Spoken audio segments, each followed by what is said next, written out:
Welcome back, guys. We got a lot going on today. I've got two different jobs running at the same time because I've got a roller on rent and we're trying to get them both done before the rain. I'm headed to the first one to wrap up a few things with the T870. Then I'm taking it back about an hour the opposite direction to where I've got two guys with a roller and a D5 starting. When I get there with the 870, I'll help them. I've got just a few minutes before I get there, and when we get there, I'll show you what's going on. This top's also frozen. Kind of sounds like I'm walking on metal cleats. Well, I could have parked somewhere. I could check the oil a little better. Oh, man.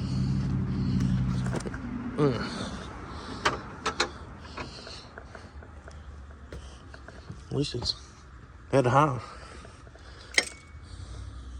Yep, we're good. Needs changing, but we're good. God bless, this is slick. Ground's a little frozen right now, but it'll thaw. This is our pad. 45 by 35.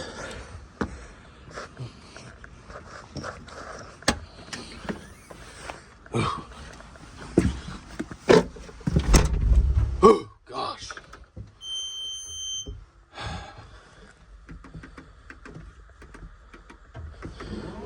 Oh, no. No.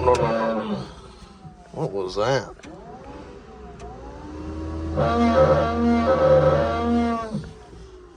Ice in the fan motor, maybe? All right. Ah, look at that. So a lot of people don't like how electronical these Bobcats are, but I do. I've got all my readouts. I go over this one. I've got my RPM. I watch it separately. And then all my controls are right here in front of my face instead of down here on the sides. The only thing down here is the AC and the radio, which I don't even use that. But everything's right in front of you, so when you're operating, you don't have to look down. You can see everything. You see your bucket level. You can see your regen status. Wedges are there. There's a lot more, in my opinion, a lot more you can do in these than some other brands, especially machines without screens. Even the old T300, it's kind of the same way. It's got a lot of screens in it, a lot of options.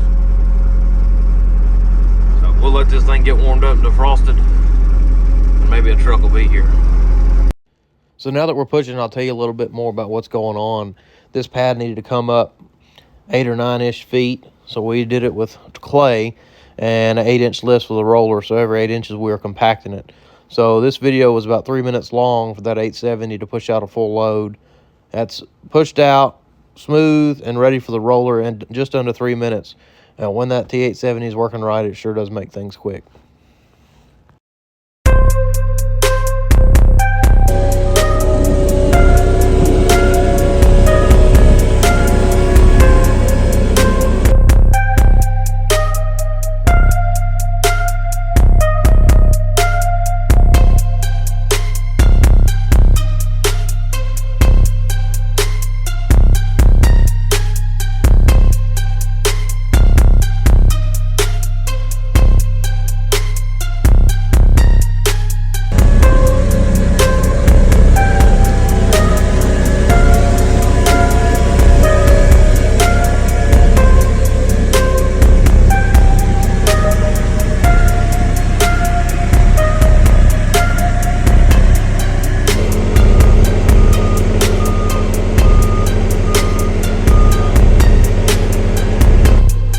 Like always, I never do get enough video to feel like I captured everything we did. You know, this is just the basics of it. But we just pushed all this out and rolled it, and that was it. You know, they can come build their shop now, and we're out of the way. So we packed up, and I went back towards that other job where we kept cutting and pushing with a dozer and roller.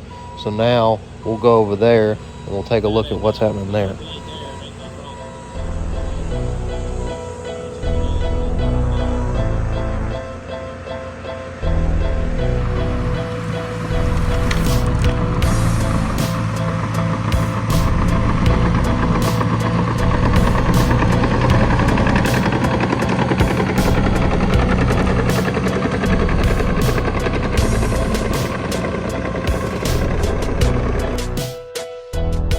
So the first thing on this one was some trees needed to come down. They were going to be right where the house was going to be.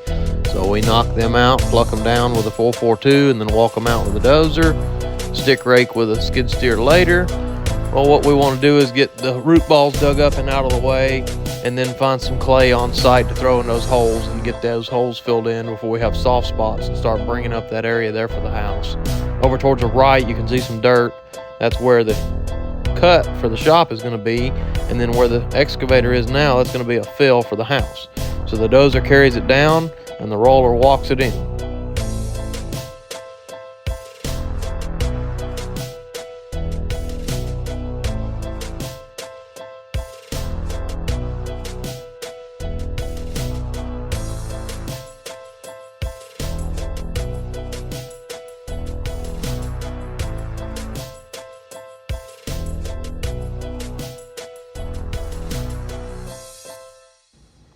So knocking them over is the easy part. The hard part's getting that heavy root ball up out of the hole. Now, on a hill, it's not as bad because it'll roll out, but on flat ground, you got to shave all the dirt off there you can and then try and pull it up and out, which is picking up the tree and the root ball. It's a lot more work than you would think. So I had the dozer give me a hand here, and he got down in there and knocked the root ball around a little bit and knocked some dirt off of it while I started on the next tree. And this next tree was two grown together, and I had some trouble with them, but the old 442 and the D5, I get a lot done real quick, so it didn't take us. This video was 48 minutes, and I sped it up quite a bit. It's still a long clip, but 48 minutes for those big three trees I think is pretty good.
So once we get all the brush out of the way, it's on to stripping topsoil. We'll push all the topsoil up until a pile, get it out of the way so it can be used later. When we hit that desirable fill material we'll want, we'll roll the bottom for the first half, and then we'll cut from the cut and carry it down to the fill area until we get an 8-inch lift, and we'll roll that. Just keep going, 8 inches at a time, compacting with the roller until we get that house up to grade, which out here we're out of grade quite a bit, but we have enough dirt on site to not have to import any. So it's just cut, push, walk it in until we're done.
fuel break. Roller needed some. 870 was out. And Brennan and Daniel's still kicking it on the dozer. Just taking all that on the high side there. Daniel's looking at me. Putting it in the low side. We'll burn them trees later. Later is in after it rains, because this has got to get done before it rains. Well, the roller's boring too, so I just sped it up. The video's shaky anyway. Just rolling it in, bird's eye view of the thing. I mean, it's kind of cool to watch it all walk in, but easy work.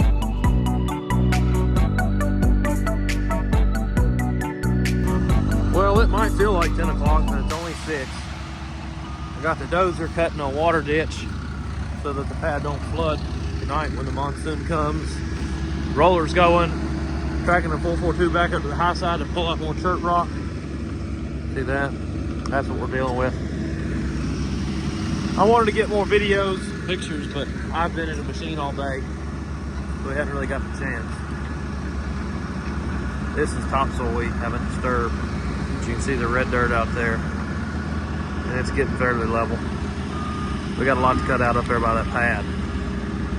So, I don't know why I always say so. I guess it's better than saying,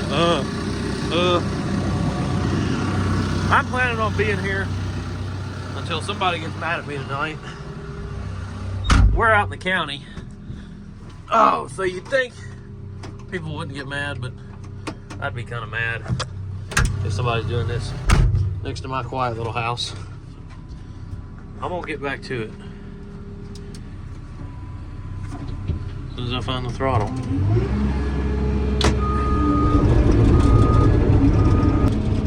Well, today has flown by. I'm in the dozer. Boston's fueling the 870. Brennan parked the 442. He's fixing to get on the roller. We've had a few change of plans throughout the day, but I think the original plan is going to work just fine. So, I can't run a dozer with 2 hands, so we'll see in a minute. And I know I said get done today, but that was a very hopeful guess.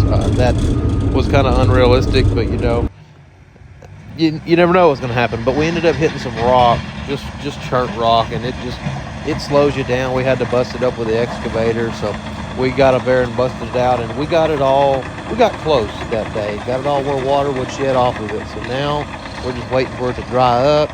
When it dries up, I'll get out there and take better videos, and I'll show you the finished product.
So I will have part 2 out as soon as we actually get out there and finish. It's been wet on and off while I'm making the video, and as of right now, we're not done. So as soon as I can get out there and film the rest of it, I'll have it up. So I appreciate everybody watching, and we'll see you on the next one.